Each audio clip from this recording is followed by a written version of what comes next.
فلا أقسم بمواقع النجوم وإنه لقسم لو تعلمون عظيم إنه لقرآن كريم في كتاب مكنون لا يمسه إلا المطهرون تنزيل من رب العالمين.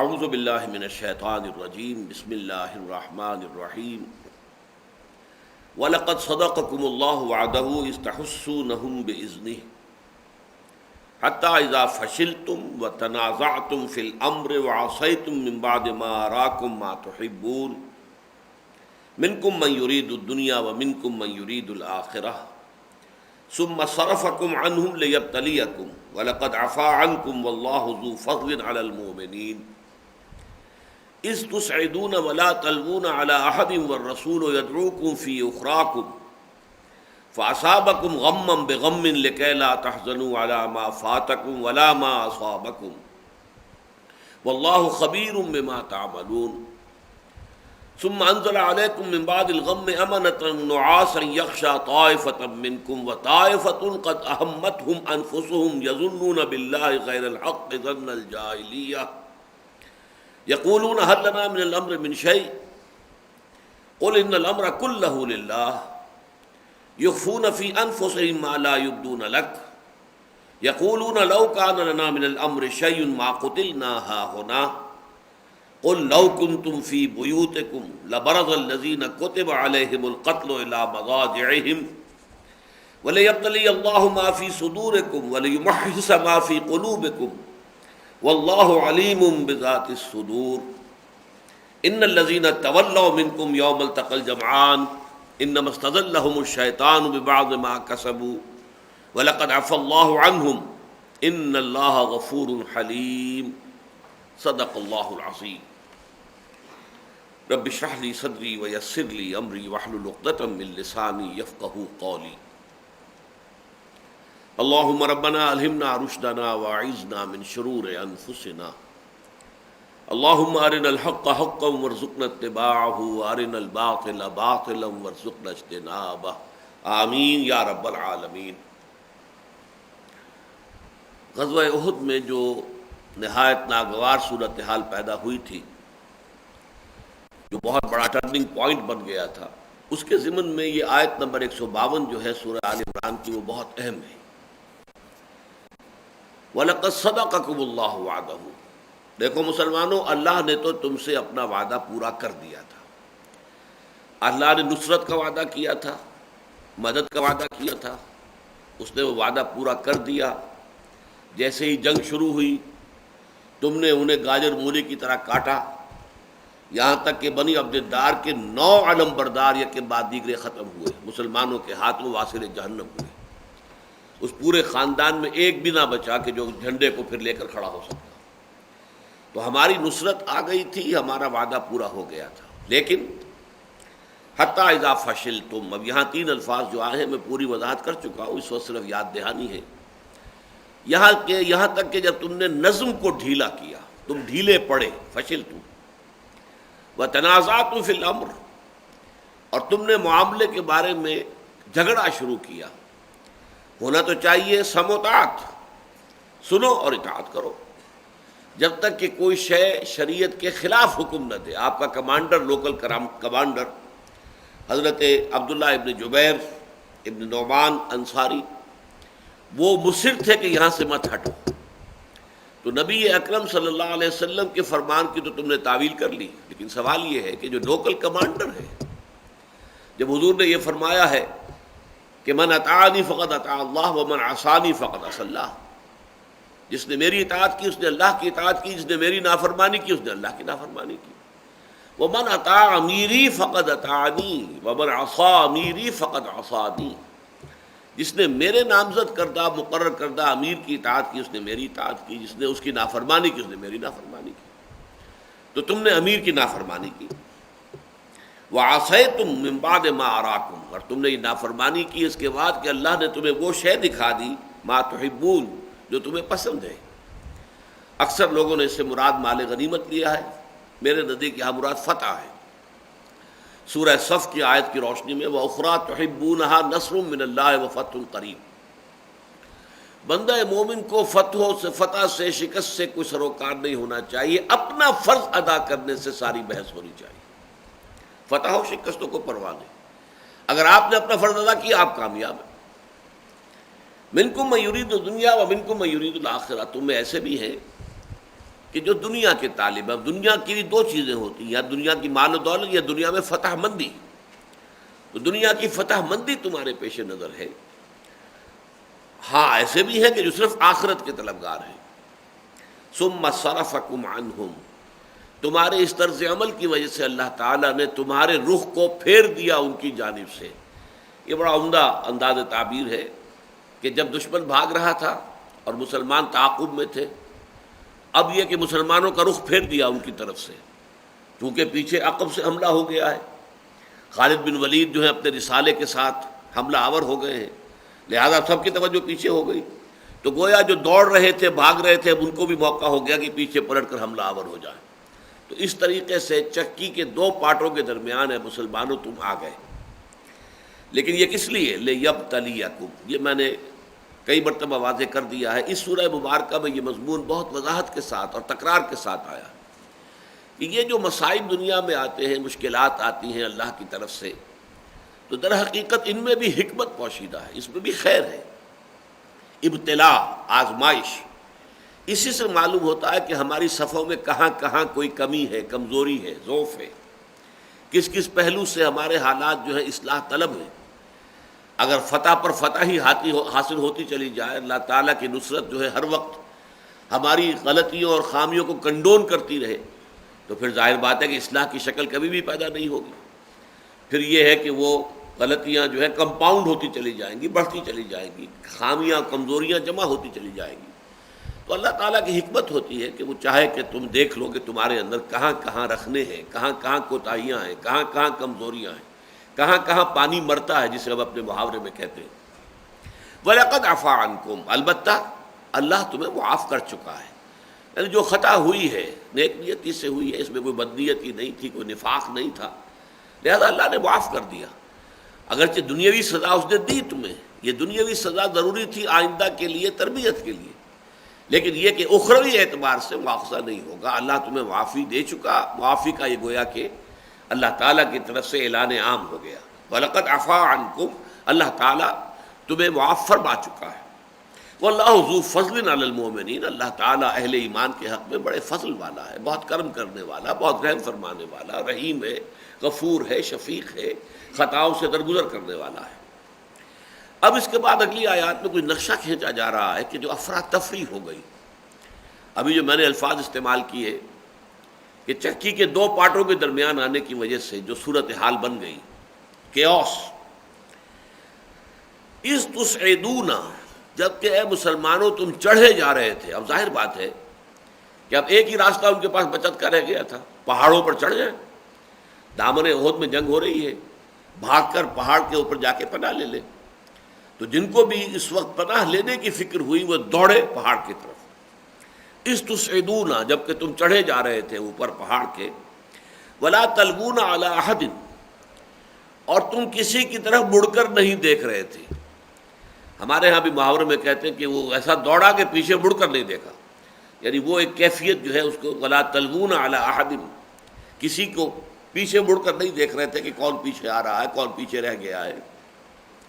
والرسول یدعوکم فی اخراکم، جبکہ تمہارے عقب میں تمہارے پیچھے رسول صلی اللہ علیہ وسلم تمہیں پکار رہے تھے کہ مسلمانوں کہاں جا رہے ہو، الیہ یا عباد اللہ، اے اللہ کے بندو ادھر آؤ، اپنے قدموں کو جماؤ، مضبوطی کے ساتھ کھڑے ہو، مقابلہ کرو. صورتحال جو بھی آ گئی ہے اب اس سے عہدہ برا ہونے کے لیے اپنی ہمت کو جمع کرو، مجتمع کرو. فَأَصَابَكُمْ غَمًّا بِغَمٍّ لِكَيْ لَا تَحْزَنُوا عَلَىٰ مَا فَاتَكُمْ وَلَا مَا أَصَابَكُمْ، تو اللہ نے تمہیں غم کے بدلے غم دیا یا غم پر غم دیا. یہاں پر اصل میں غمًا بِغَمٍ أَصَابَكُمْ تم پر ڈالا، غم پر غم یا غم کے بدلے غم. دو ترجمے ہیں جو مفسرین نے اور مترجمین نے کیے. صورتحال یہ تھی کہ پے بپے غم آ رہے ہیں. پہلا غم تو یہ کہ فتح ہاتھ سے جاتی رہی، دوسرا غم سامنے دیکھ رہے ہیں کہ بہت سے لوگ جو ہے شہید ہو رہے ہیں. یہ ساری صورتحال جو ہے پے بپے غم پر غم. اور سب سے بڑھ کر غم یہ کہ حضور کے بارے میں یہ خبر اڑ گئی کہ حضور کا بھی انتقال ہو گیا، شہید ہو گئے، محمد صلی اللہ علیہ وسلم قتل ہو گئے. اب اس کو دو طریقے پر ترجمہ کیا ہے. ایک تو یہ کہ اللہ تعالیٰ نے یہ بڑا غم تمہیں دے کر، یہاں غم بعوض غم کے، یہ جو لفظی ترجمہ کیا جائے گا غمن بے غمن، یعنی ایک غم کی بجائے دوسرا غم.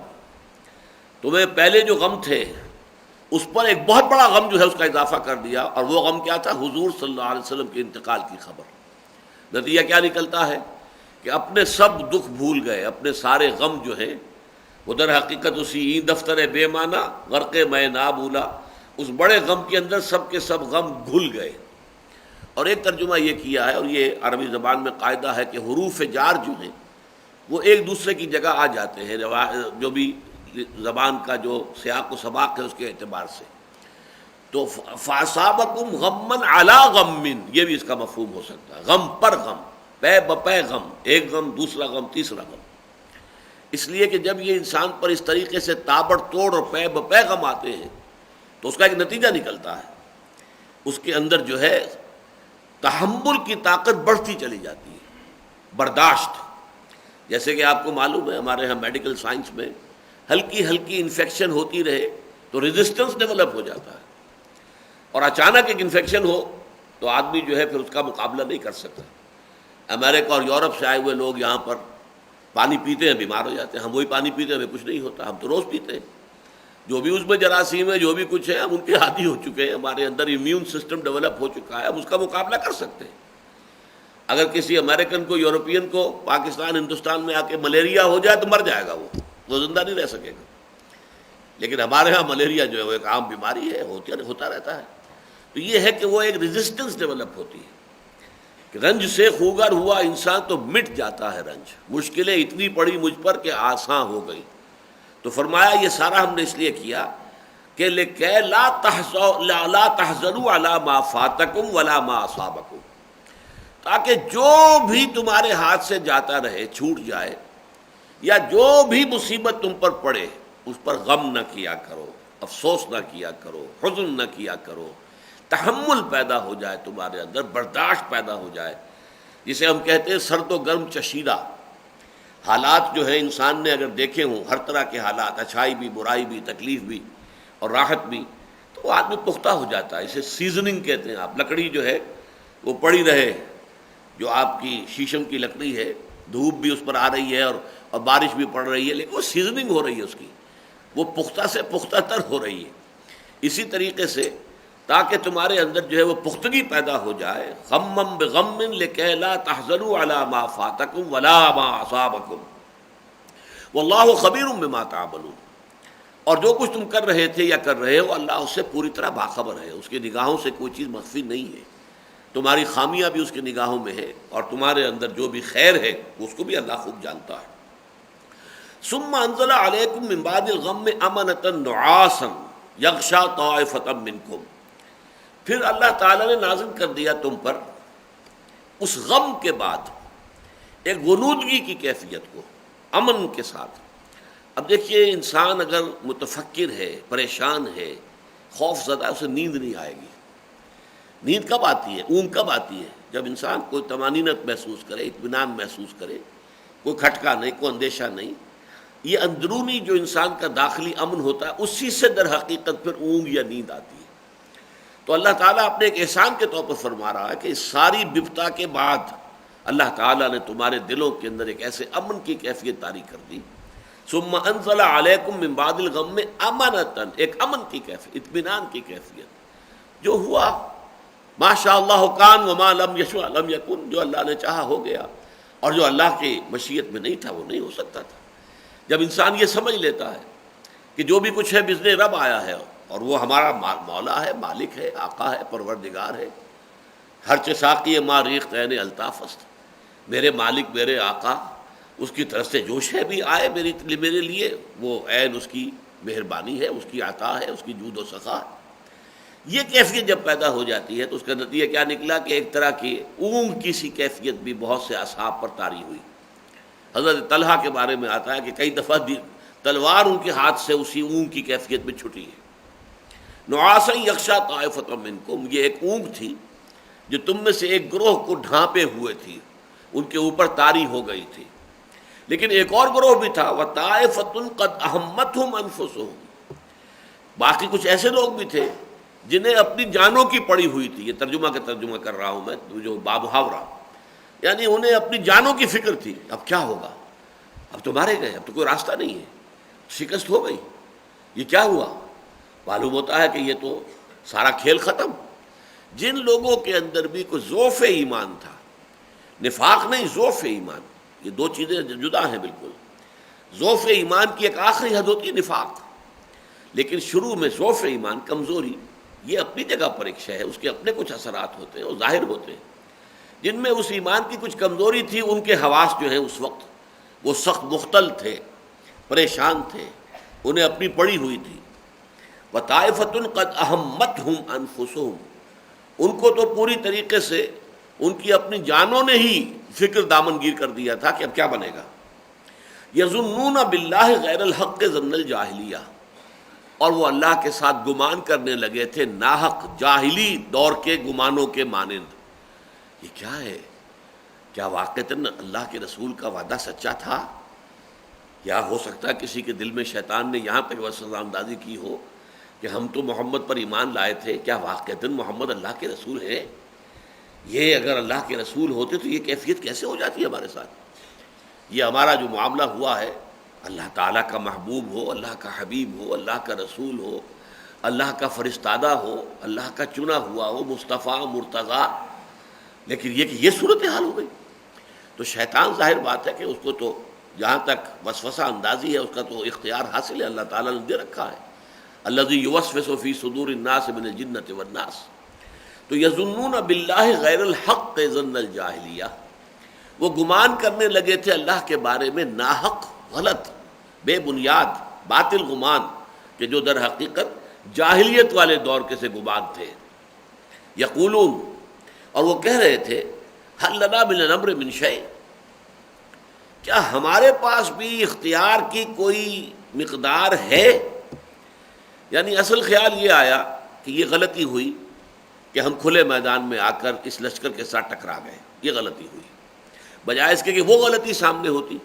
ظاہر بات ہے اکثر و بیشتر لوگوں کے سامنے تو اس وقت عین میدان کارزار میں یہ حقیقت منکشف تھی ہی نہیں کہ غلطی کی ہے تیر اندازوں نے. یہ ساری صورتحال کیوں ہو گئی ہے؟ اکثر کے لیے تو وہ اچانک صورتحال جو ہے وہ بدل گئی، کہ ابھی تو صورتحال یہ تھی کہ دشمن بھاگ رہا تھا، ہم اس کا تعاقب کر رہے تھے، اور اچانک یہ ہے کہ ہمیں اپنی جانوں کی پڑ گئی ہے، ہم دو چکی کے دو پاٹوں کے مابین آ گئے. اب سبب کیا ہوا، غلطی کیا ہوئی؟ وہ تو ظاہر بات ہے کہ ہم پہلی آیت میں پڑھ چکے ہیں کہ سبب تو تمہاری اپنی غلطی تھی. وہ جو 35 یا 40 تیر انداز وہاں سے ہٹ گئے، اور حضور صلی اللہ علیہ وسلم کی جو بھی ہدایت تھی اس کی خلاف ورزی ہو گئی. خواہ حضور کے قول کی تعویل کی گئی ہو، لیکن لوکل کمانڈر جو ہے اس کے حکم کی تو خلاف ورزی ہوئی ہے. تو اصل میں تو اللہ نے اس کی بنا پر تمہیں اس ابتلا میں اور آزمائش میں ڈالا ہے. لیکن یہ کہ جن لوگوں کے سامنے یہ پوری سچویشن نہیں تھی تو ان کے دلوں میں تو ظاہر بات ہے طرح طرح کے خیالات آ رہے تھے، اور ان کا ذہن یہ بن رہا تھا کہ بات غلط ہو گئی کہ ہم نے کھلے میدان میں، بہتر شکل یہی تھی کہ ہم جو ہے مدینے میں محصور ہو کر دفاع کرتے اور مقابلہ کرتے، کیونکہ یہ بات مشورے میں پہلے آئی تھی. حضور کی اپنی رائے بھی یہی تھی. اتفاق دیکھیے اسے، سوئے اتفاق کہیے اسے کہ عبداللہ ابن ابی کی رائے بھی یہی تھی. ایک طرف اللہ کے سچے رسول کی رائے تھی اور ایک طرف ایک منافق اور رئیس المنافقین کی رائے تھی، لیکن رائے جو ہے وہ ایک ہو گئی تھی. کچھ اور لوگ بھی ہوں گے کہ جو اس رائے کے حامل ہوں، لیکن چونکہ بہت سے لوگوں نے بڑے جوش کا اور بڑے جذبات کا مظاہرہ کیا کہ ہمیں تو شہادت کی موت درکار ہے، اور وہ لوگ جو خاص طور پر بدر میں نہیں جا سکے تھے، لیکن بدر میں تو اعلان تھا ہی نہیں، وہ تو صرف ایک قافلے کا راستہ روکنے کے لیے کچھ لوگوں کو ساتھ لے کر حضور نکلے تھے، جنگ کا تو کوئی سوال ہی نہیں تھا. اب انہیں یہ حسرت تھی کہ اتنی بڑی فضیلت سے ہم محروم رہ گئے کہ ہم غزوہ بدر میں شریک نہ ہو سکے. جب سورہ انفال نازل ہوئی ہوگی تو اس سے کتنا حسرت کا آپ اندازہ کر سکتے ہیں لوگوں کی کہ کیا ان کا مقام و مرتبہ تھا کہ جو اس میدان بدر میں حاضر تھے، تو اس سے محرومی ہو گئی. اس محرومی کا ان کے اوپر رد عمل تھا کہ ہمیں تو اب پورا موقع ملنا چاہیے، ہم اپنے شجاعت کے جوہر بھی دکھائیں، اپنے شوق جہاد اور ذوق شہادت کا جو ہے اس کا بھی اظہار کر سکیں. لیکن اب ان کو یہ خیال آیا کہ در حقیقت وہ لوگ جن کی رائے یہ تھی کہ محصور ہو کر مدینے میں دفاع کرنا چاہیے، بات ان کی درست تھی، لیکن یہ معاملہ عجیب ہے. فیصلہ جو ہے وہ ہمارے اختیار میں تو ہے ہی نہیں، فیصلہ آخری جو ہے وہ تو حضور کے اختیار میں ہے. یعنی یہاں ایک نقطہ نوٹ کر لیجئے، اگرچہ مشاورت حضور نے کی تھی، ایک رائے یہ بھی حضور کی بھی تھی اور کچھ اور لوگوں کی بھی کہ مدینے میں محصور ہو کر دفاع کیا جائے، اور یہ کہ بہت سے لوگوں کی رائے یہ تھی کہ نہیں، کھلے میدان میں مقابلہ کریں گے. لیکن فیصلہ کوئی کاؤنٹنگ آف ووٹس سے نہیں ہوا تھا. یہ نہیں تھا کہ اچھا بھائی گنتی کر لو کتنے لوگ ادھر ہیں کتنے لوگ ادھر، یہ نہیں تھا. یہ مغالطہ ذہن سے نکال دیجئے. اسلامی جو نظام ہے اس میں یہ ہے کہ مشورے کا مطلب یہ نہیں ہوتا کہ مشورے کے بعد اب گنتی کر کے نوٹ کیے بھائی 10 آدمی ادھر ہیں 9 ادھر ہیں 10 کی بات صحیح ہو گئی، بلکہ یہ کہ امیر جو ہے اس کے ہاتھ میں فیصلہ ہوگا. جو بھی مشورہ دینا چاہے اس کے اوپر کوئی پابندی نہ، مشورہ دے، دلائل دے، اپنی رائے کے حق میں جو بھی استدلال ہے اس کے پاس، جو شواہد ہیں جو پیش کرے، اس کو پورا موقع ملے، سب لوگ سنیں، غور کریں. لیکن اس کے بعد آخری فیصلہ امیر کے ہاتھ میں. تو چونکہ آخری فیصلہ تو حضور نے کیا تھا خود، لہذا اب ان کو یہ خیال ہوا کہ ہماری رائے پر فیصلہ ہوتا، یا یہ کہ یہ دیکھا جاتا کتنے لوگوں کی رائے یہ تھی کہ محصور ہو کر مقابلہ کیا جائے، تو شاید ہم یہاں نہ مرتے. یقولون هل لنا من الامر من شیء. اب اس کا جو جواب نمبر 1 دیا گیا وہ کیا ہے؟ قل ان الامر كله للہ. کہہ دیجئے امر تو سارا کا سارا اللہ کے ہاتھ میں ہے، اللہ کے اختیار میں ہے.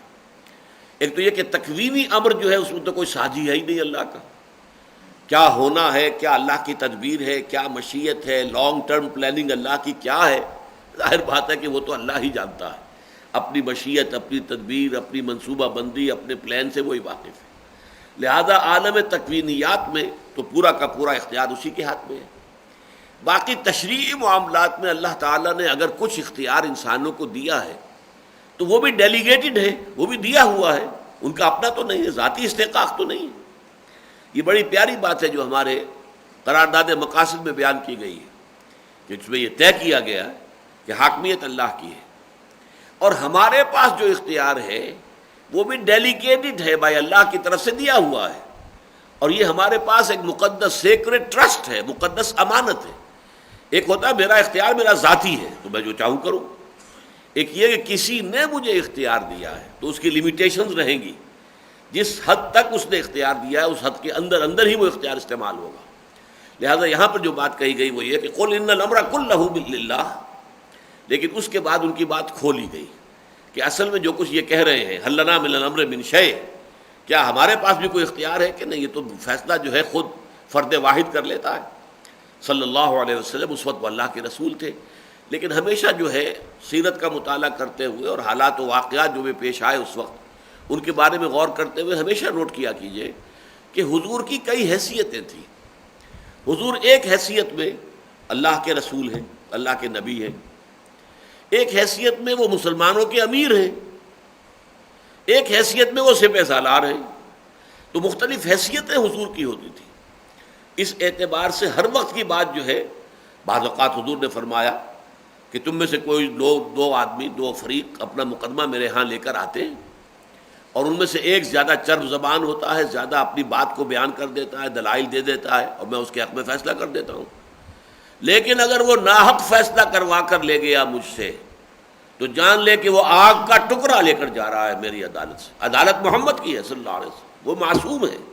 لیکن اب یہ مقدمہ تھا نا، مقدمے میں تو جو بھی فیکٹس آف دی کیس ہیں اس پر فیصلہ ہوگا۔ گواہیاں کیا ہیں؟ فرض کیجئے کوئی ایک شخص جھوٹی گواہیاں لے آیا لیکن ہے ایسی زوردار، کیا ظاہر بات ہے منصف جو بیٹھا ہوا ہے اس کو کیا کرنا ہے؟ اس کو تو فیکٹس آف دی کیس پر فیصلہ کرنا ہے۔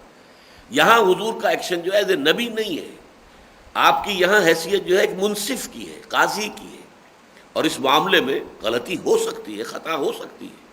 اسی لیے حضور نے فرمایا کہ اگر کوئی چرب زبان جو ہے، فرض کیجئے کسی زمین کے ٹکڑے کا کوئی مقدمہ ہے، وہ ایک شخص کہتا ہے یہ میرا ہے، دوسرا کہتا ہے میرا ہے، لیکن جو بھی کنٹینڈنگ پارٹیز ہیں ان میں سے ایک جو ہے شخص وہ لسان ہے، بولنے والا ہے، دلیل دے سکتا ہے، ذہین ہے، اور وہ ایسا اپنا مقدمہ پیش کرتا ہے کہ حضور اس کے حق میں فیصلہ دے دیتے ہیں، حالانکہ حقیقت میں وہ پلاٹ اس کا نہیں ہے، کسی اور کا ہے۔ تو حضور نے فرمایا کہ وہ میری عدالت سے ڈگری لے کر جائے گا کہ ہاں محمد نے فیصلہ کر دیا ہے کہ یہ قطعہ زمین میرا ہے، لیکن وہ جہنم کا ٹکڑا لے کر جا رہا ہے، وہ اصل میں اللہ جو ہے کنڈول نہیں کرے گا اس کی بے ایمانی کو۔ تو اس اعتبار سے وہ جو کہتے تھے کہ ہمارا اختیار کو ہونا چاہیے، یخفون فی انفسہم ما لا یبدون لک، اے نبی یہ اپنے دلوں میں ایک بات چھپائے ہوئے ہیں جو آپ پر ظاہر نہیں کرتے۔ ظاہر بات ہے کہ حضور کے سامنے ایسی بات کہنے کی جرت نہیں تھی، ان کے دل میں کیا ہے، وہ دل کی بات کیا ہے، یقولون، یہ یقولون جو ہے یہ قول قلبی ہے، ان کے دل میں، ان کے دل یہ کہہ رہے ہیں، ان کے اندر اصل میں بات یہ ہے، یقولون لو کان لنا من الامر شیء ما قتلنا ہاہنا، اگر ہمارے پاس اختیار ہوتا فیصلہ کرنے کا، اگر ہمارے ہاتھ میں اختیار ہوتا امر کا، تو ہم یہاں نہ مارے جاتے۔ ہم سے مراد ہمارے بھائی، آخر 70 شہید ہو گئے ہیں، یہ معاملہ نہ ہوتا، اس طرح کا حادثہ پیش نہ آتا، اس طرح کا حادثہ پیش نہ آتا۔ لیکن اس کا جواب جو دیا ہے اللہ تعالیٰ نے، قل لو کنتم فی بیوتکم، اے نبی ان سے کہہ دیجئے اگر تم لوگ ہوتے اپنے گھروں کے اندر، لبرز الذین کتب علیہم القتل الی مضاجعہم، تو جن لوگوں کے بارے میں مشیت ازدی کا فیصلہ تھا کہ انہیں قتل ہونا ہے، وہ عین اس وقت بھی اپنے گھروں سے نکل کر اس جگہ پہنچ جاتے جہاں پر وہ قتل ہوئے۔ مسجع کہتے ہیں لیٹنے کی جگہ کو، جہاں وہ لیٹ گئے، جہاں وہ کھیت رہے، کھیت رہنا جو ہے اردو کا محاورہ ہے، یہاں جو وہ قتل ہوئے ہیں، جہاں گرے ہیں۔ ظاہر بات ہے مشیت ازدی کے اندر تو یہ چیز پہلے سے طے ہے، ہونا ہے، کس کے لیے وہ شہادت لکھ دی گئی ہے، یتخذ منکم شہداء، اللہ چاہتا تھا کہ تم میں سے کچھ کو اپنی گواہی کا منصب جو عطا کر دے، شہادت عظمیٰ کے اوپر فائز کر دے۔ تو جن کے بارے میں بھی اللہ کا یہ فیصلہ تھا، چاہے وہ گھروں میں ہوتے، لیکن وہ جو وقت معین اور وہ جو جگہ معین ہے اس کے اوپر انہوں نے کسی نہ کسی بہانے سے، کسی نہ کسی صورت میں پہنچ کر رہنا تھا۔ لو کنتم فی بیوتکم لبرز الذین کتب علیہم القتل الی مضاجعہم ولیبتلی اللہ ما فی صدورکم۔ اب دیکھیے پھر یہ لفظ آ گیا یبتلیہ، اور یہ سب کچھ اس لیے ہوا کہ اللہ تعالیٰ جانچے، پرکھے، دیکھے کہ تمہارے دلوں میں کیا ہے، تمہارے سینوں میں کیا ہے۔ یہاں پھر ایک اور لفظ آ رہا ہے وَلِيُمَحِّصَ مَا فِي قُلُوبِكُمْ، اور تاکہ بالکل پاک کر دے اس چیز کو جو تمہارے دلوں میں ہے۔ یہ یمحص کا لفظ پہلے بھی آ چکا ہے، وَلِيُمَحِّصَ اللَّهُ الَّذِينَ آمَنُوا وَيَمْحَقَ الْكَافِرِينَ، یہ 141ویں آیت تھی۔ اللہ تعالیٰ چاہتا تھا کہ اہل ایمان کو علیحدہ کر دے، چھانٹی کر دے کافروں سے، یعنی یہاں کافر سے مراد منافق۔ پہلی چھلنی تو لگ گئی جیسے ہی دونوں فوجیں آمنے سامنے ہوئی اور 300 آدمی لے کر عبداللہ ابن ابی چلا گیا، ایک چھلنی لگ گئی، معلوم ہو گیا یہ منافق تھے، یہ نکل گئے۔ میں نے آپ کو بتایا تھا کہ بحث و تمہیز جو ہم اردو میں لفظ استعمال کرتے ہیں، بڑی بحث و تمہیز کے بعد یہ فیصلہ ہو گیا، تو یہ لفظ بہت بامانی ہے۔ بحث کہتے ہیں کریدنے کو، جیسے کوا جو ہے اپنی چونچ سے کریدتا ہے زمین کو، تو کریدنے سے کہیں کوئی دانہ نکل آئے اس کی خوراک بن سکے، پھر کرید کر جو مواد ہو پھر اس کو چھانٹا جائے، اس میں سے کیا چیز مفید ہے کیا چیز بیکار ہے، جیسے چھاج میں ڈال کر آپ بھوس علیحدہ کر دیتے ہیں، دانے علیحدہ کر دیتے ہیں، یہ تمہیز کہلاتی ہے، بحث و تمہیز، کرید کر تمام چیزوں کو پروز اینڈ کونس کو سامنے لے آنا اور پھر ان کی چھانٹی کر کے فیصلہ کرنا۔ تو اللہ تعالیٰ نے پہلی تو چھلنی لگائی کہ منافقین کو علیحدہ کر دیا اور جو صاحب ایمان تھے ان کو علیحدہ کر دیا. لیکن اب جو صاحب ایمان تھے ان میں سے سب کا ایمان خالص نہیں تھا. کوئی نہ کوئی دنیا کی محبت، کوئی مال کی محبت، کوئی اولاد کی محبت، کسی درجے میں. یعنی ایمان غالب ہے لیکن بالکل جو ہے بے لوس، جس کو ہم کہتے ہیں کہ سرے سے کوئی اور شے جو ہے اس کی آلائش ہو ہی نہ، یکسو ہو جائے انسان. تو فرمایا اللہ چاہتا تھا کہ جو تمہارے سینوں میں ہے اسے جانچے پرکھے، وَلَيُمَحِّصَ مَا فِي قُلُوبِكُمْ، اور جو تمہارے دلوں میں ہے یعنی ایمان اس کو بالکل خالص کر دے، پاک کر دے ہر طرح کے شائبے سے، ہر طرح کی ضعف سے، ہر طرح کی کمزوری سے. مقاصد میں، مطالب میں مقصود جو ہے لا مقصود الا اللہ، لا مطلوب الا اللہ، لا محبوب الا اللہ، یہ پورے خلوص اور اخلاص کے ساتھ اور پوری یکرنگی کے ساتھ، یکسوئی کے ساتھ تمہاری کیفیت ہو جائے، یہ اس آزمائش کا مقصد تھا. یہ دوسری چھلنی ہو گئی. ایک چھلنی ظاہر میں لگی، منافق علیحدہ ہو گئے، صاحب ایمان ایک طرف ہو گئے. لیکن صاحب ایمان میں بھی ہر ایک کے درجات ہیں. ایک ایمان ابو بکر صدیق کا ہے، عمر فاروق کا ہے، ایک ایمان عام ایک صحابی کا ہے. وہ منافق نہیں ہے لیکن ایمان جو ہے وہ اس درجے کا نہیں ہے. ایمان میں ضعف بھی ہو سکتا ہے، جو الفاظ ابھی ہم پڑھتے آ رہے ہیں کہ جن کے دلوں میں ایمان ضعف ذرا کمزور تھا ان کے لیے یہ ہے کہ قد اہمتہم انفسہم یظنون باللہ غیر الحق ظن الجاہلیہ، ان کے اوپر جو وسوسہ شیطانی ہے اس کا غلبہ ہو گیا، حملہ ہو گیا، اس لیے کہ ان کا ایمان اتنا مضبوط نہیں تھا. منافق ہرگز نہیں تھے. لیکن اب ایمان کی جہاں تک اسٹرینتھ کا تعلق ہے، ایمان کی جہاں تک گہرائی کا تعلق ہے، ایمان کے جہاں تک رسوخ کا تعلق ہے، پختگی کا تعلق ہے، وہ سب برابر نہیں ہوتے. خدا پنج انگشت یکساں نہ کرت، نہ ہر زن زنست و نہ ہر مرد مرد، ہر ایک کا معاملہ علیحدہ ہے. لہذا یہاں اللہ تعالیٰ نے چاہا کہ جو کچھ تمہارے سینوں میں ہے اسے جانچے اور پرکھے، اور جو تمہارے دلوں میں ہے، دلوں میں کیا ایمان، اس کو بالکل پاک کر دے، صاف کر دے، اس میں کوئی آلائش، کسی اور طرح کی شے جو ہے باقی نہ رہے. واللہ علیم بذات الصدور، اور دیکھو اللہ تعالیٰ خوب واقف ہے جو کچھ کے سینوں کے اندر ہے، جو کچھ لوگوں کے اندر سینوں کے اندر جو ارادے ہیں، جو نیتیں ہیں. ایمان ہے تو کتنا ہے، کتنا پختہ ہے، کتنا گہرا ہے، کتنا یکسو ہے، یہ ساری چیزیں اللہ کے علم میں ہیں. ان الذین تولوا منکم یوم التقى الجمعان. اب یہاں ایک اور بہت اہم حقیقت ہے جس پر سے پردہ اٹھایا جا رہا ہے. یقیناً وہ لوگ کہ جو پیٹھ موڑ گئے تم میں سے اس دن جب کہ دو لشکر آپس میں بھڑ گئے تھے. مراد ہوئی ہے یوم احد، دو لشکر تھے، مسلمانوں کا اور ایک کفار کا.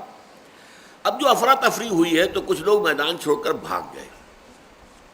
اب ان کی طرف جو ہے وہ التفات ہے. ان الذین تولوا منکم، جو لوگ پیٹھ دکھا کر چلے گئے. اور یہ پیٹھ دکھانا جو ہے میدان جنگ سے یہ بہت بڑا جرم ہے. سورہ انفال میں اس کے بارے میں آیا ہے کہ پیٹھ دکھا دینا میدان جنگ سے، پیٹھ موڑ کر چلے جانا، بھاگ جانا، یہ بہت بڑا جرم ہے.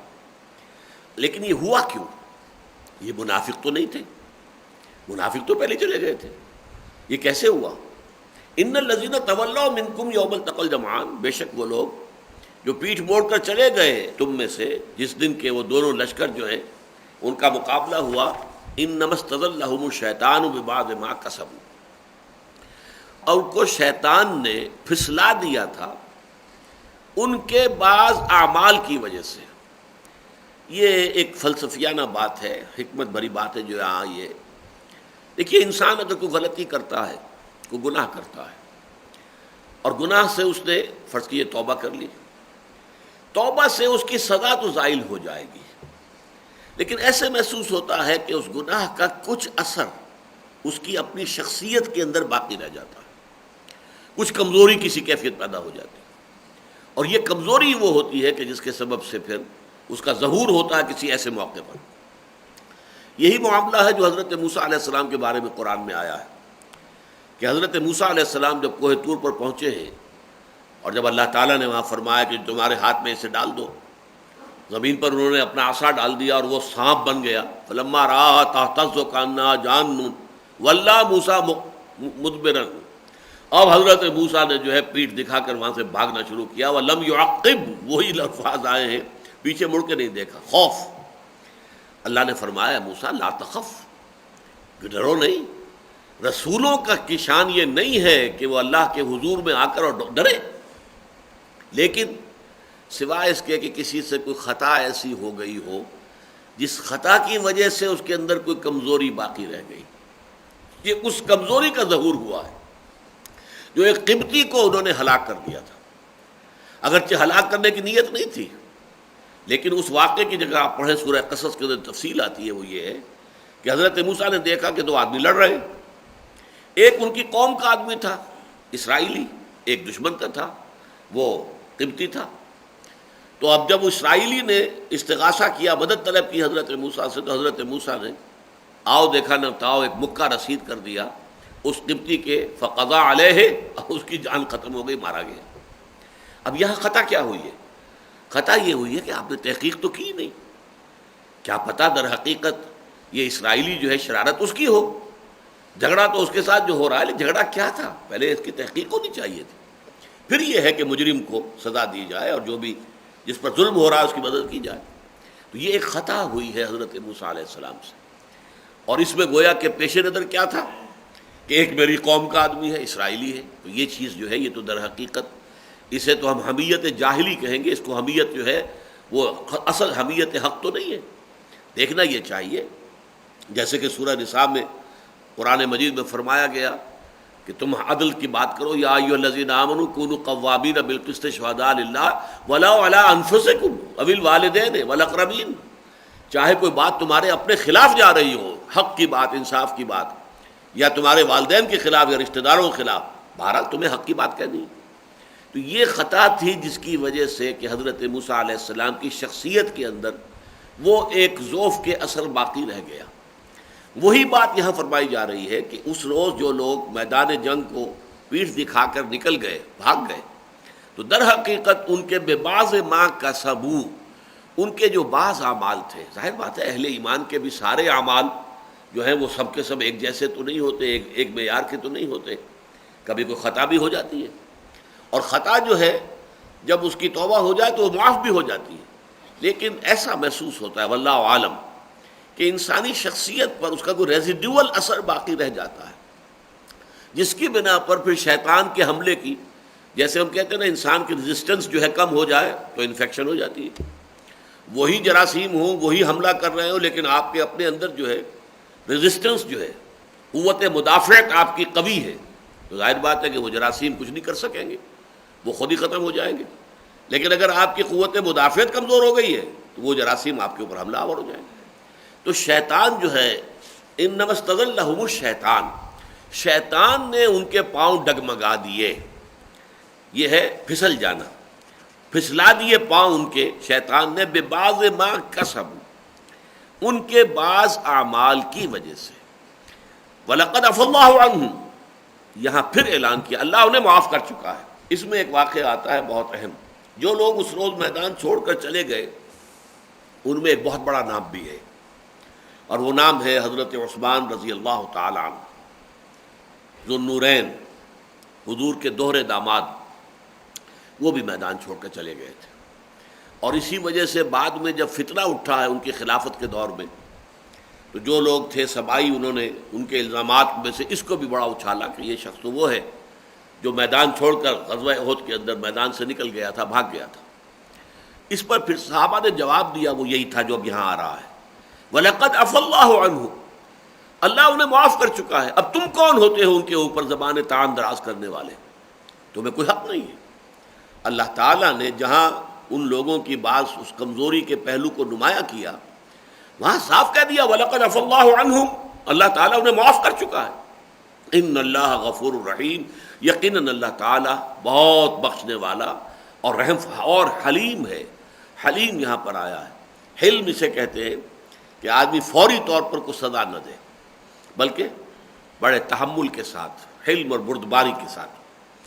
یا ایھا الذین آمنوا لا تکونوا کالذین کفروا، اہل ایمان تم ان لوگوں کے مانند نہ ہو جانا کافروں میں سے جو تھے، وقالوا لاخوانہم، اور جنہوں نے کہا اپنے بھائیوں کے بارے میں، اذا ضربوا فی الارض، جبکہ وہ کہیں زمین میں سفر پر تھے، او کانوا غزاً، یا کہیں کسی جنگ میں شریک تھے، لو کانوا عندنا ما ماتوا وما قتلوا، تو انہوں نے کہا اگر وہ ہمارے پاس ہوتے، نہ گئے ہوتے اس سفر پر، نہ گئے ہوتے، شریک ہوئے ہوتے اس جنگ میں، تو نہ قتل ہوتے۔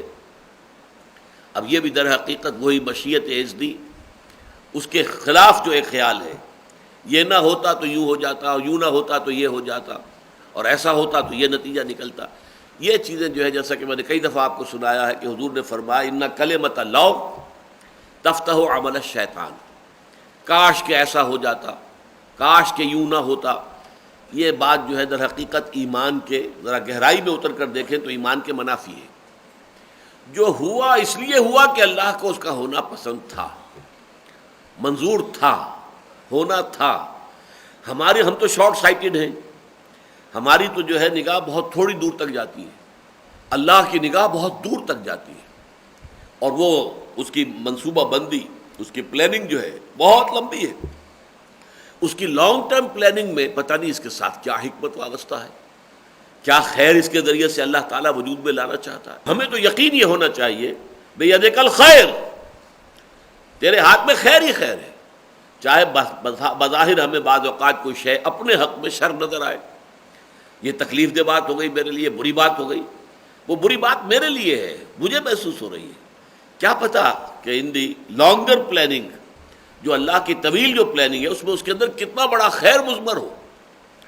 آسان تحبوا شیئا وہو شر لکم وآسان تکرہوا شیئا وہو خیر لکم، عین ممکن ہے کہ تم کسی چیز سے کو پسند کرو، اس سے محبت کرو، حالانکہ وہ تمہارے لیے شر ہو، ان دی لانگ رن اس سے برائی پیدا ہونی ہو۔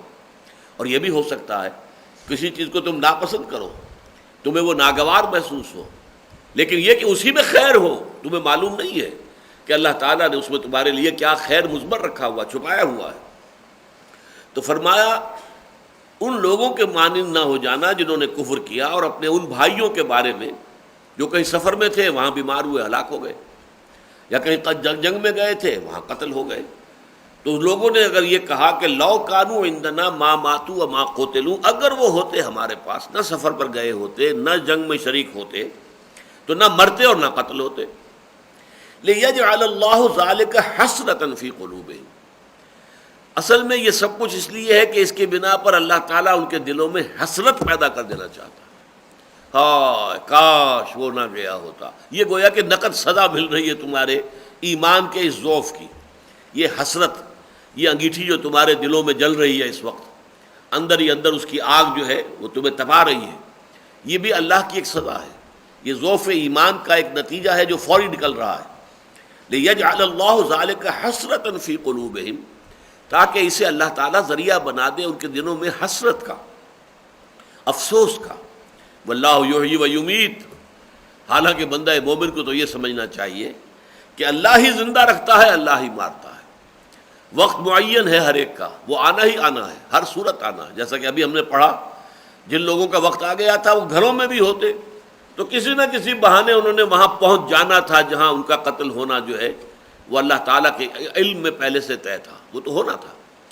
اس اعتبار سے واللہ یحیی و یمیت، اللہ ہی زندہ رکھتا ہے اور اللہ ہی موت دیتا ہے۔ واللہ بما تعملون بصیر، اور جو کچھ تم کر رہے ہو اللہ اسے دیکھ رہا ہے۔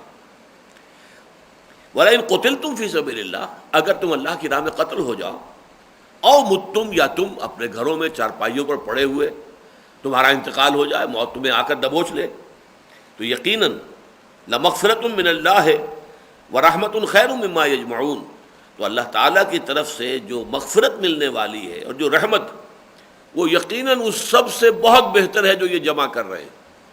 یعنی یہ کہ اصل شے جس کی طرف توجہ ہونی چاہیے کہ ہم اللہ تعالیٰ کی مغفرت کے حقدار بن سکیں، اللہ تعالیٰ کی رحمت کے مستحق بن سکیں۔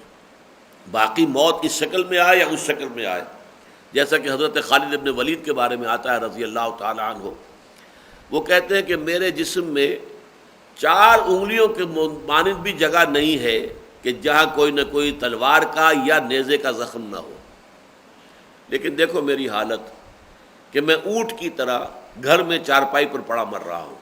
یعنی مجھے اللہ تعالیٰ کی طرف سے شہادت نصیب نہیں ہونی تھی، نہیں ہو رہی۔ کتنی جنگوں میں لڑا، کس طرح لڑا، بے جگری سے لڑا، کتنی مرتبہ زخمی ہوا، میرے جسم کے جو ہے وہ یوں سمجھئے کہ چھلنی ہوا زخموں سے، تو چاہے تلواروں کے زخم بھی ہیں اور نیزوں کے زخم بھی ہیں، لیکن دیکھ لو موت میری جو ہے وہ اس بسترے کے اوپر آ رہی ہے. فلا نامت اعین الجبنا.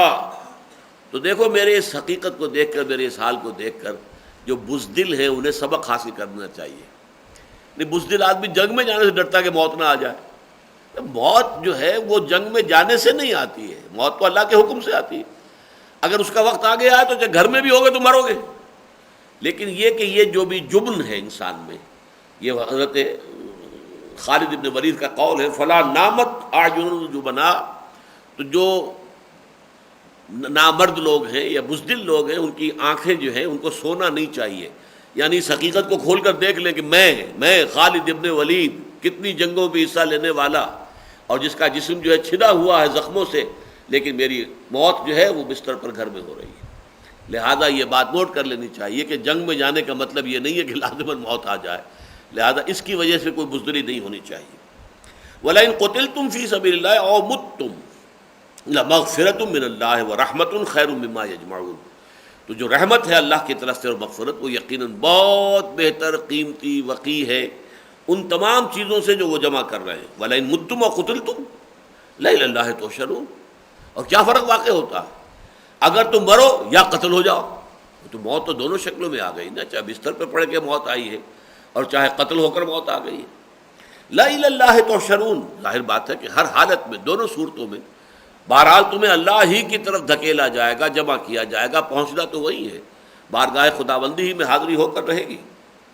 اب اس کے بعد جو آیت آ رہی ہے یہ بھی اس سورہ مبارکہ کی بڑی عظیم آیات میں سے ہے، اور نظم جماعت کے حوالے سے، اور خاص طور پر کسی جماعت، اقامت دین کے لیے قائم ہونے والی جماعت کے امیر کا جو طرز عمل ہونا چاہیے، اس کے لیے گویا کہ نہایت ہی جامع ہدایت نامہ ہے یہ آیت. فَبِمَا رَحْمَةٍ مِّنَ اللَّهِ لِنتَ لَهُمْ. تو یہ اللہ تعالیٰ کی رحمت کا مظہر ہے اے محمد صلی اللہ علیہ وسلم کہ آپ ان کے حق میں بہت نرم ہیں. حضور کی طبیعت میں شفقت، رحمت، یہ بہت غلبہ تھا. اسی رحمت اور شفقت کا غلبہ جو ہے اس کا ایک مظہر تھا کہ غزوہ بدر کے بعد آپ کی رائے بھی ہوئی، اور حضرت ابو بکر صدیق رضی اللہ تعالیٰ عنہ کی رائے بھی ہوئی کہ یہ قیدی جو ہیں انہیں فدیہ لے کر چھوڑ دیا جائے. اگرچہ اللہ کو وہ بات پسند نہیں آئی، حضرت عمر کی رائے کی توثیق کی اللہ تعالیٰ نے وحی کے ذریعے سے. لیکن یہ کہ جو طبیعت میں جو ایک نرمی ہے، شفقت ہے، یہ حضور کی یوں سمجھیے کہ جس کو ہم کہتے ہیں سیکنڈ نیچر، وہ آپ کی طبیعت ثانیہ بن چکی تھی. اب ظاہر بات ہے کہ وہ اہل ایمان کے حق میں تو اور بھی زیادہ نہایت شفیق. فَبِمَا رَحْمَةٍ مِّنَ اللَّهِ لِنتَ لَهُمْ. یہ بھی در حقیقت اللہ کی رحمت کا ایک مظہر ہے اے نبی کہ آپ ان کے حق میں بہت نرم ہیں. وَلَوْ كُنْتَ فَظًّا غَلِيظَ الْقَلْبِ. اور اگر ہوتے آپ تند خو اور سخت دل، لَانفَضُّوا مِنْ حَوْلِكَ، تو یہ آپ کے ارد گرد سے چھٹ جاتے، چلے جاتے، منتشر ہو جاتے. یعنی وہ جو اقبال نے کہا ہے، کوئی کارواں سے ٹوٹا کوئی بدگماں حرم سے، کہ امیر کارواں میں نہیں خوئے دل نوازی. امیر کارواں میں جہاں اسے امر جو ہے اس کے ہاتھ میں، اختیار اس کے ہاتھ میں، فیصلہ اسے کرنا ہے، حکم اسے دینا ہے، ضرورت پڑنے پر سزا بھی دینی ہے، ڈانٹ ڈپٹ بھی کرنی ہے، وہ بھی ایک ضروری حصہ ہے نظم جماعت کو قائم کرنے کے لیے. لیکن یہ کہ جس کو سزا دی جا رہی ہے اسے بھی یہ محسوس ہو کہ یہ کوئی ذاتی سختی مجھ پر نہیں کر رہے ہیں، بلکہ در حقیقت یہ ایک نظم کا تقاضا ہے جو پورا کر رہے ہیں، ورنہ ان کے دل میں تو میرے لیے محبت ہے. حضرت کعب بن مالک کی جو بڑی طویل حدیث ہے، جو غزوہ تبوک میں جانے سے رہ گئے تھے اور انہوں نے صاف تسلیم کیا تھا کہ کوئی عذر نہیں تھا حضور، بس سستی تھی اور نفس نے مجھے ورغلایا اور میں رہ گیا. انہیں سزا دی گئی، بڑی سخت سزا دی گئی.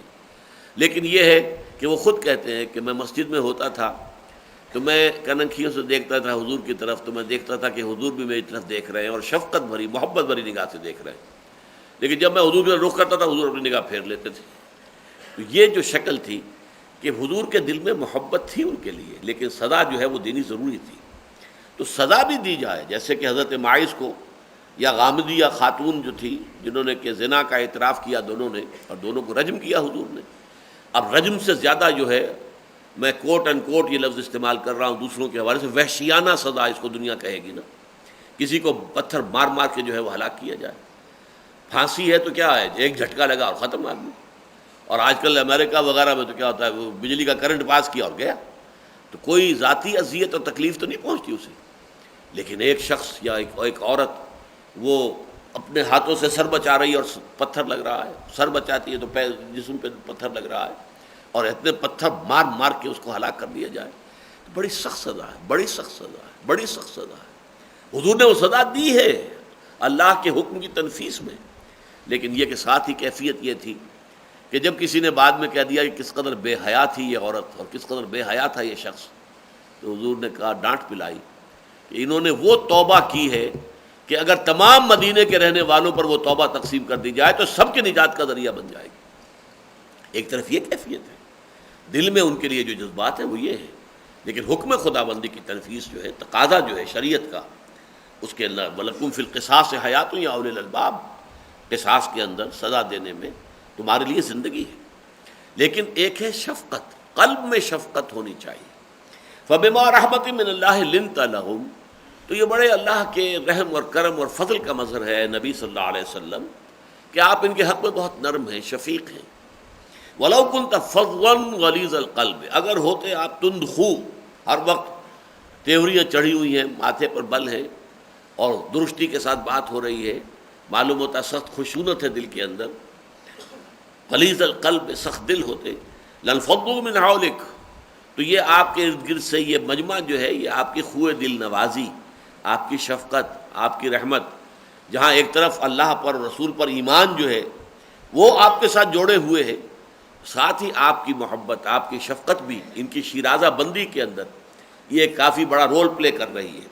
فاعف عنہم، تو اے نبی ان کو معاف کر دیا کیجئے، یعنی جو خطائیں اب ہم 2 مرتبہ آج پڑھ چکے ہیں، وَلَقَدْ عَفَا عَنْكُمْ وَلَقَدْ عَفَا اللَّهُ عَنْهُمْ، اللہ تمہیں معاف کر چکا، اللہ نے ان سب کو معاف کر دیا۔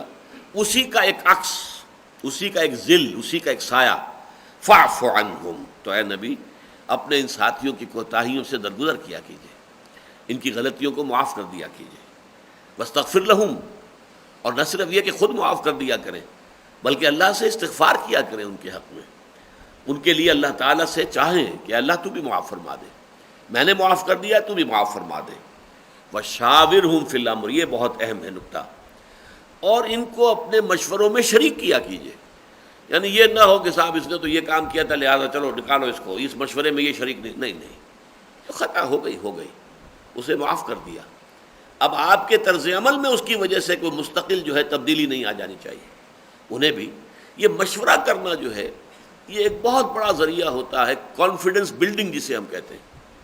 اگر آپ کسی سے مشورہ کرتے ہیں تو اس کے دل میں یہ احساس ہوتا ہے کہ انہیں میری رائے کی قدر ہے، میری بات یہ سننا چاہتے ہیں، مجھے بھی کچھ اہمیت دیتے ہیں، حالانکہ ایک شخص کے ہاتھ میں اختیار مطلق ہے جو آپ فیصلہ کر دے، لیکن وہ کہہ رہا ہے آپ سے مشورہ دیجیے، مجھے مشورہ دو، مجھے مشورہ دو، جیسے کہ غزوہ بدر سے پہلے حضور نے بار بار کہا مجھے مشورہ دو، تو بالآخر حضرت سعد ابن عبادہ کھڑے ہوئے، کانک تعنینا یا رسول اللہ، اے اللہ کے رسول اب میں یہ سمجھ رہا ہوں کہ آپ کا روح سکون ہماری طرف ہے، اس لیے کہ جو بھی فیصلہ ہوا تھا، جو بیعت عقبہ ثانیہ ہوئی تھی، اس میں طے یہ ہوا تھا کہ اگر مدینے پر حملہ ہوا تو پھر ہم آپ کی حفاظت کریں گے۔ ابھی مدینے پر حملہ ہوا نہیں ہے، آپ باہر جا کر مقابلہ کرنا چاہ رہے ہیں، لیکن یہ سمجھ لیجئے فَإِنَّا آمَنَّا بِكَ وَصَدَّقْنَاكَ، ہم آپ پر ایمان لا چکے، ہم نے آپ کی تصدیق کی، ہم نے آپ کو اللہ کا رسول مانا ہے، اب ہمارے پاس آپ کے حکم کی پیروی کرنے کے سوا کوئی چارہ کار ہے ہی نہیں، آپ بسم اللہ کریں، قدم بڑھائیں، آپ آگے بڑھیں، ہم آپ کے پیچھے ہوں گے، آپ اپنی سواری سمندر میں ڈالیں گے، ہم بھی آپ کے پیچھے سمندر میں اتر جائیں گے۔ تو اس پر حضور صلی اللہ علیہ وسلم کا چہرہ گلنار ہو گیا، بہت خوشی اور بشاشت اور انبساط کے آثار ظاہر ہوئے۔ تو یہ شاورہم فی الامر، انہیں اپنے معاملات کے اندر مشوروں میں شریک کیا کیجیے۔ لیکن اب اس سے بھی اہم ترین نقطہ جو آ رہا ہے، آج کل ہمارے ہاں جن لوگوں پر کچھ جمہوریت کا بہت زیادہ شیطان سوار ہے، وہ دینی جماعتوں کے اندر بھی ہیں ایسے لوگ، اور ایسی شخصیتیں دانشوروں میں بھی ہیں جو سمجھتے ہیں کہ دینی جماعت کے اندر بھی امیر کی حیثیت یہ ہے کہ وہ شورا کی اکثریت کی رائے کا پابند ہو۔ یہ بالکل احمقانہ بات ہے، لفظ امیر ہی کے منافی بات ہے، مشورے کے لفظ کے خلاف ہے۔ مشورہ کسے کہتے ہیں؟ آپ مشورہ مجھ سے لیتے ہیں کسی معاملے میں، تو کیا آپ میرے مشورے کے پابند ہوتے ہیں؟ مشورہ لیتے ہیں، آپ نے مجھ سے بھی لیا، ان سے بھی لیا، ان سے بھی لیا، اس کے بعد فیصلہ تو آپ کے ہاتھ میں، آپ نے کیا کرنا ہے۔ آپ کو میری بات میں بھلائی نظر آئی ہے یا فلاں کے ہاتھ میں یا فلاں کے ہاتھ بات میں نظر آئی ہے، آپ نے قبول کیا۔ میں یہ نہیں کہا آپ نے مشورہ لیا مجھ سے تو لازم ہے اب میری بات ماننی ہوگی، تو احمقانہ بات ہے، پاگل پن ہے۔ لفظ مشورہ جو ہے اس کے منافی ہے یہ۔ مشورہ جو ہے، مشورہ تو مشورہ ہوتا ہے، وہ بائنڈنگ نہیں ہوا کرتا۔ اس طرح لفظ امیر، امیر کیا ہے؟ آمر کہتے ہیں ڈکٹیٹر، آمر، آمر کیا ہے؟ اس میں فاعل، اور امیر کیا ہے؟ صفت مشبہ، یعنی جب کوئی صفت کسی شے میں، کسی شخصیت میں پختہ ہو جائے تو وہ گویا کہ پھر فعیل، صفت مشبہ بنتی ہے، فعیل۔ تو امیر زیادہ گاڑھا ہے عامر سے، اور عامر کو آپ کہتے ہیں گالی ہے، یہ تو فلاں بڑا عامر صاحب، بڑا اس کے آمرانہ رجحانات ہیں، یہ تو گالی ہے۔ لیکن لفظ اسلام کا لفظ تو امیر ہے۔ اس کا کیا مطلب ہے؟ مشورہ ہو، لیکن فیضا عزمتا، یہاں اگر ہوتا فیضا عزمتم، جب تمہارے مشورے سے ایک بات طے ہو جائے، اگر جمع کا صیغہ ہوتا تو پھر اس کا منطقی نتیجہ یہ تھا کہ مشورے کے بعد کاؤنٹنگ آف ووٹ کیجئے، اکثریت کدھر ہے اس کے مطابق فیصلہ کر لیجئے۔ اس لیے کہ اتھارٹی جو ہے it vests in that body, not in that person. اصل اختیار جو ہے اس امیر کا نہیں ہے بلکہ اس شورا کا ہے۔ تو شورا جو ہے کثرت رائے سے جو فیصلہ دے گی تو ظاہر بات ہے امیر جو ہے اس کا پابند ہوگا۔ یہ ہے اس صورت میں کہ یہاں عزمتم ہوتا یا عزمتا ہے، یعنی یہ کہ مشورہ تو آپ کیجئے، لیکن جب آپ یکسو ہو جائیں اور فیصلہ کر لیں اور پختہ بات کر دیں، فتوکل علی اللہ، پھر اللہ پر توکل کیجئے۔ اسی کا مظاہرہ فرمایا تھا حضور نے کہ جب غزوہ احد سے پہلے مشورے میں، اگرچہ آپ کی ذاتی رائے یہ تھی کہ مدینے میں محصور ہو کر دفاع کیا جائے، لیکن آپ نے اہل ایمان نوجوانوں کے جوش اور خروش کا پاس کیا، لحاظ کیا، فیصلہ ہو گیا۔ لیکن اب جب آپ اپنے حجرے میں تشریف لے گئے اور وہاں سے جب برآمد ہوئے تو آپ نے زرہ پہنی ہوئی تھی، اور یہ غیر معمولی بات تھی۔ تو صحابہ کا ماتھا ٹھنکا کہ کوئی بات خاص ہے، صحیح کچھ ہونا ہے اس دفعہ، لہذا انہوں نے کہا حضور ہم اپنی رائے واپس لیتے ہیں، آپ اپنی رائے پر عمل فرمائیں۔ آپ نے فرمایا نہیں، اب فیصلہ ہو چکا، اور نبی کو یہ زیب نہیں دیتا کہ ہتھیار لگا کر پھر اتار دے۔ تو گویا کہ فیصلے کے بعد جو ہے اب یہ نہ ہو کہ ابھی یہ فیصلہ، ابھی یہ فیصلہ ہے، پھر آدمی جو ہے اسی طریقے سے شیکی نس کا مظاہرہ، یہ بھی امیر کے منصب کے منافی ہے۔ معاملہ یہ ہے کہ ٹھیک ہے، سوچ لیا، غور کر لیا، اور جتنا بھی ممکن ہے، جتنا بھی وسیع سے وسیع تر ہو سکتا ہے دائرہ مشاورت کا، وہ آپ نے کر لیا، رائے سامنے اب فیصلہ امیر کا ہے۔ حکومت کے معاملے میں فرق پڑ سکے گا، وہ ایک علیحدہ بات ہے۔ جمہوریت اسلام میں جماعتی صورت میں کچھ اور ہے، حکومتی سطح پر کچھ اور ہے، اور یہ میرا اس وقت کا موضوع نہیں ہے۔ اس وقت کا موضوع ہے جماعتی سطح پر۔ تو جماعتی سطح پر یہ آیت جس کو لوگ پیش کرتے ہیں تو وہ غلط استدلال کرتے ہیں۔ شاورہم فی الامر کے بعد فاذا عزمتا واحد کا صیغہ ہے، پھر جب آپ کوئی فیصلہ کر لیں فتوکل علی اللہ، تو پھر اللہ تعالیٰ پر توکل کیجئے۔ ان اللہ یحب المتوکلین، یقیناً اللہ تعالیٰ توکل کرنے والوں کو پسند کرتا ہے۔ بارک اللہ لی ولکم فی القرآن العظیم ونفعنی وإیاکم بالآیات والذکر الحکیم۔